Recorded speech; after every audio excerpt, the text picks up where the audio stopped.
parler de zone interdite. Régalez-vous, hein, c'est pour vous. On le fera pas toujours. Hein. Là, franchement, je suis pas obligé. Hein. Là, on vous régale. Hein, merci. Allez, on va parler de zone interdite hier soir. C'était un numéro spécial prison pour les femmes dans le centre pénitentiaire de Roanne. Ce numéro a beaucoup fait réagir. Et on va regarder un premier extrait dans lequel on découvre deux femmes qui sont déjà mariées et qui ont une permission de passer plus de 3 jours toutes les deux dans une UVF, unité de vie familiale. Regardez. Déjà mariées, Yasmina et Harmonie, elles, vont pouvoir partager un moment d'intimité. Elles sont accompagnées dans une aile de la prison réservée aux familles. Elles vont séjourner dans cette unité de vie familiale, mise à la disposition des détenus et de leurs familles.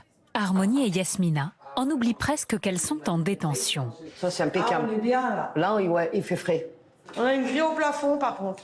C'est la seule chose qui vous rappelle la détention. Ouais. Oui, mais c'est pas couvert, c'est-à-dire qu'il y a la grille, mais... On a accès à l'air libre, mais... Voilà. C'est les grosses peines, Oui. Moi, j'ai trouvé que c'était un travail remarquable. Alors, je sais que certains trouvent que c'est déplacé parce que ça fait ou Club Med ou qu'elles ont des moments de liberté, mais moi, j'ai pas trouvé ça. Et je trouve qu'avoir un visage découvert comme ça, ces 5 femmes condamnées parfois à de très longues peines, qui témoignent de leurs moments difficiles, de leur dépression, de leurs doutes, de leur couple, c'est extrêmement émouvant. Voilà. Et non, la prison, c'est pas un camp de vacances parce qu'il y a des moments extrêmement durs et elles en témoignent. Ouais.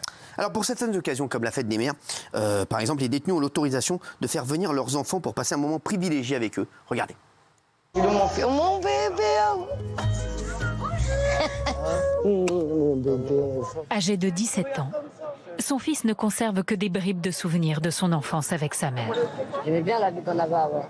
Ça ne sera plus jamais comme avant. Elle venait me chercher devant l'école avec un millefeuille. Franchement, ça me manque. Ah, je vais me rattraper quand je sors. Ah, je dois partir? Ouais, bon, bah, allez, mon pied. Je t'aime. Sur les 16 parents présents ce jour-là, Yasmina est la seule maman. Et pour cause, en prison, plus de la moitié des mères n'ont plus de contact avec leurs enfants. Alors, qu'est-ce que vous en pensez de ça aussi? Parce qu'il y a pas mal de gens qui ont réagi aussi là-dessus. Oui, il y a pas mal de gens qui ont réagi en disant, limite, et je les cite, hein, qu'ils avaient une meilleure vie dans cette prison que eux dans la vraie vie. Non, mais c'est ce qu'on dit les gens. Les gens ont dit, par exemple, on a vu quelqu'un qui s'est marié en prison. La personne a dit, voilà, moi je suis même pas marié, je trouve pas l'amour, et on propose à ces personnes de trouver l'amour. Je peux le comprendre quand on voit les extraits. Pourquoi? Parce que le rôle de la prison, certes, c'est d'assurer la réinsertion. Donc évidemment, il faut qu'il y ait des moments comme cela, mais c'est aussi de dissuader de retourner en prison. Et pardon, les personnes qui ont pris des peines très très lourdes pour a priori des choses très très graves, on peut se poser la question, est-ce que c'est légitime ou pas de leur offrir autant de moments de détente? Je peux les autant de moments de détente, pardon, mais l'incarcération, c'est la privation de liberté. Bien sûr. Point. C'est pas la privation de vie sociale. C'est pas en faire des animaux enfermés dans des cages qui ensuite, parce qu'elles vont toutes sortir à un moment ou à un autre, qui quand elles sortent n'ont aucun avenir, aucun but de réinsertion. Est-ce que c'est un lieu pour se Qui sont marier, des mères par de exemple? famille. Bah oui, Pardon. est-ce que c'est un lieu pour se marier là? En quoi ça gêne le fait que cette femme, en l'occurrence, elle est en train de purger une peine qui est la privation de sa liberté. Elle ne peut pas sortir. Des longues peines en plus. Ses faits et gestes sont contrôlés. Elle dort quand on lui dit, elle se réveille quand on lui dit, elle va aux toilettes. Mais le problème, c'est que dans tous les cas, votre débat, il est faussé. Parce qu'en fait, là, malheureusement, ça va être du cas par cas. Si la dame, elle a violé un enfant et elle a tué une personne, on ne peut pas lui accorder la même chose qu'une dame qui a fait un cambriolage. Non, mais là, c'est des pour des peines. Oui, mais c'est des lourdes peines. Donc, dans tous les cas, comme Si, Cyril. Là, il y avait c'est 5 ans. Non, il n'y avait pas de pédocriminel. Non, mais il n'y avait pas de pédocriminel. Mais il y a meurtrier. On les a vus là. si c'est des longues peines, il y a des meurtriers. Il n'y a pas de pédocriminel. Les Une autre fois, on les a vus, les prisons pédocriminelles, c'est... Oui, mais la question que doit se poser la société, c'est de savoir... Comment on réinsère? Est-ce que tu donnes pas une deuxième chance à quelqu'un? Et malgré tout ce que tu peux faire dans la vie, ça s'appelle la rédemption. Et moi, je trouve que j'ai trouvé ce magazine absolument formidable parce que le fait qu'elle témoigne à visage caché donne beaucoup d'humanité. Et donc, on peut vraiment les comprendre et être avec elles. Et en même temps, je pense que la société, elle doit se préparer à donner une deuxième chance même à des très longues peines. Donc, moi, ça m'a pas choqué. Je trouvais ça très bien. Alors, il y a d'autres extraits. Vous en avez parlé il y a un instant, Patrick. Oui. On découvre Sandrine. On a découvert Sandrine, une détenue qui va pouvoir se marier avec son compagnon dans la prison. Regarde, Patrick. Ça fait maintenant plus de 2 ans que le couple vit au rythme de la prison. Sandrine à l'intérieur et Antonio qui l'attend à l'extérieur. Et ce jour exceptionnel, ils vont devoir le célébrer derrière les barreaux. Monsieur Antonio, consentez-vous à prendre pour épouse Madame Sandrine Suzanne? Oui, je le veux. Madame Sandrine Suzanne, Consentez-vous à prendre pour époux Monsieur Antonio? Oui, je le veux. Au nom de la loi, nous déclarons unis par le mariage. Merci, mon amour. Oui, Patricia. Moi, Patricia a été très émue par cette zone interdite. J'ai trouvé ça, moi, j'ai été bouleversée par ces femmes. J'ai trouvé ça incroyable. Elles disent toutes, malgré le mariage, malgré le sexe, malgré les enfants, malgré le maquillage et tout ça, qu'elles sont toutes broyées par la prison. Et c'est normal et c'est légitime d'être broyée par la prison. Mais malgré tout, moi, je n'oublie pas ce que dit Pierre Botton quand il vient ici. Il y a 60% des femmes qui récidivent dans les 5 ans quand elles sortent. Ça, il faut se poser la question. Et je pense qu'il faut leur apporter aussi une capacité à se réinsérer dans la société. Parce que sinon, même avec la permission de se marier, Sandrine avoue être en dépression, notamment qu'elle serait harcelée par d'autres détenus. Regardez.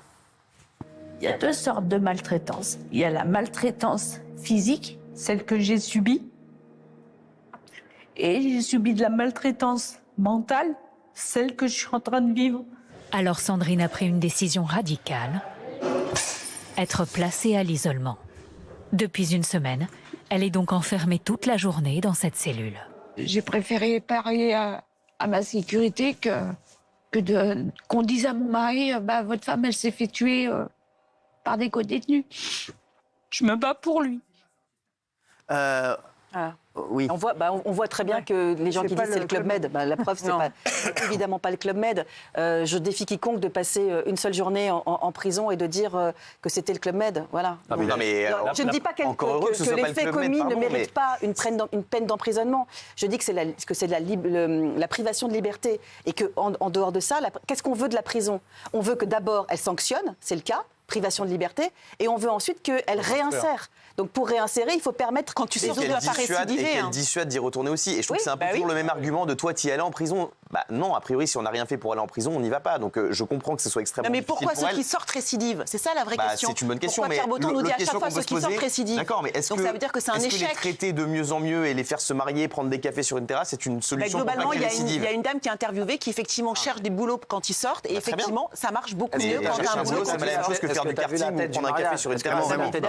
Ils sont 2, il y a une autre personne à côté, il a un badge sur son costume. Tu veux quoi qu'ils aient une pièce montée et un groupe de... Ouais, mais c'est pas un vrai mariage, Guillaume. C'est plus pour faire du bien, pour donner un peu de chaleur au cœur. C'est pas un mariage, ça. Ils s'aiment. Et d'ailleurs, dans le reportage, on voit bien, à un moment donné, ils disent à une détenue, tu vas sortir bientôt. Elle dit, j'ai pas envie de sortir parce qu'il y a mon compagnon à l'intérieur et je l'aime et je veux rester avec ma compagne. C'est quand même ouf, ça veut dire vraiment que s'il se passe quelque chose, tu peux pas non regarder le mariage. Et aux États-Unis où il y a des peines de 250 ans, les gens ils sont encore plus violents que chez nous. Donc après, on voit aussi que permettre des espaces de liberté comme ça, c'est acheter la paix sociale à l'intérieur de la prison. Et d'ailleurs, c'est formalisé par les surveillants. Ils sont obligés de lâcher du lest, sinon c'est impossible. C'est même pas lâcher du lest, c'est un peu humain. C'est être un peu humain. Si tu veux te marier, que tu as pris 6 ans et que tu veux te marier, ça va changer quoi? Non, mais je parle globalement. Oui, mais ça va rien changer qui se marie là. Pour moi, c'est même pas un vrai mariage. Pour moi, on te fait plaisir. Alors, oui, mais la question que te pose Kelly, c'est est-ce que tu as envie d'être humain avec une femme qui a pris 20 ans parce qu'elle a tué quelqu'un? Ouais, mais quoi qu'il arrive, la société. À ce moment-là, on est dans un autre débat. Et on est dans le débat que moi, je mets sur la table à chaque fois. Est-ce que vous êtes humain de laisser quelqu'un 30 ans en prison?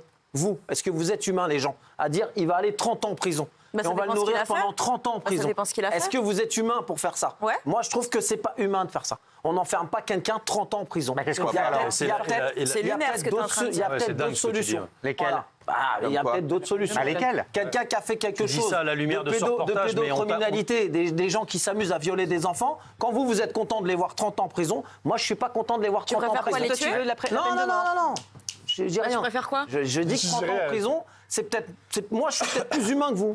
Quelqu'un qui a violé des enfants, pour moi, il a pas qu'il se marie et Non, je me contredis pas. Quelqu'un qui fait 5 ans de prison parce qu'il a fait un braquage ou qu'il a volé quelque chose, qui reste 5-6 ans en prison, 8 ans en prison, ça me dérange pas. Il peut rester 8 ans en prison, ça va pas m'embêter de marier parce qu'il va ressortir dans 5 ans. Mais quelqu'un qui a fait un truc, une dinguerie, avec récidive, vous voulez le voir 30 ans en prison. Moi, je veux pas le voir 30 ans en prison. Mais va au bout de ta pensée, tu veux faire.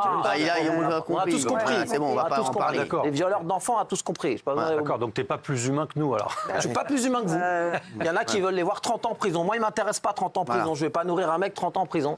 Pour ce délit-là, m'intéresse pas qu'il dans ce numéro de zone interdite, on a pensé comment une deuxième chance quand même. Non, pas moi, je suis pas d'accord. Je suis d'accord avec pas cela, les violeurs d'enfants, tout ça, non. Désolé. Dans mon monde, il n'y a pas de deuxième chance. Apparemment, on est dans le même monde. Jouer, t'as perdu, c'est fini. Non, t'es éliminé, c'est terminé. T'es fini, tu t'es sorti de la vie tout seul. Dans ce cas-là, ça s'appelle la perpétuité. Oui, bah oui, c'est pour ça que je te dis que je suis contre cette perpétuité-là. Ah, lui, il est contre la perpétuité. C'est pas 30 ans, c'est la perpétuité. Pour on va dans ce numéro aussi, on apprend comment fonctionne le système du yo-yo. Regardez, vous appellerez les deux. Lorsqu'elles sont enfermées, en fin de journée, les détenues n'ont pas le droit de communiquer entre elles. Mais Yasmina, comme beaucoup d'autres, utilise ce qu'on appelle le yo-yo pour contourner cette interdiction. Je suis prête. Bah dis-moi quand c'est bon. Ce système bien rodé est utilisé dans toutes les prisons. Yasmina peut ainsi échanger toutes sortes d'objets avec sa compagne, Harmonie. Tire. Ok. Et là, le tire. C'est bon, attends. Waouh. C'est bon, j'ai reçu. Ah, c'est pas les vacances. Voilà, c'est pas les vacances, non. Non. Tellement content de recevoir un paquet d'M&M's, c'est pas les vacances. Non. Surtout quand on sait qu'en fait, les gros dealers en prison ont leur portable et continuent à dealer pour eux dehors. Donc, les gens qui disent que c'est le Club Med et qui sont choqués d'un mariage, excusez-moi. Mais t'as été en prison où, toi? Mais non, mais on le sait, excusez-moi. Donc ça, je suis désolée, mais voir le mariage de quelqu'un en prison ne m'a pas choqué quand on sait ce qui se passe. Tu reviens d'où? Tu reviens d'où, là? Tu reviens d'un port? Des sports d'hiver, non. Les huîtres. Qui veut une assiette de la mer? Non, mais c'est charrier. Cette tenue, mon frère. Très fort. Ouais, bah ouais, surtout chez toi. Tiens,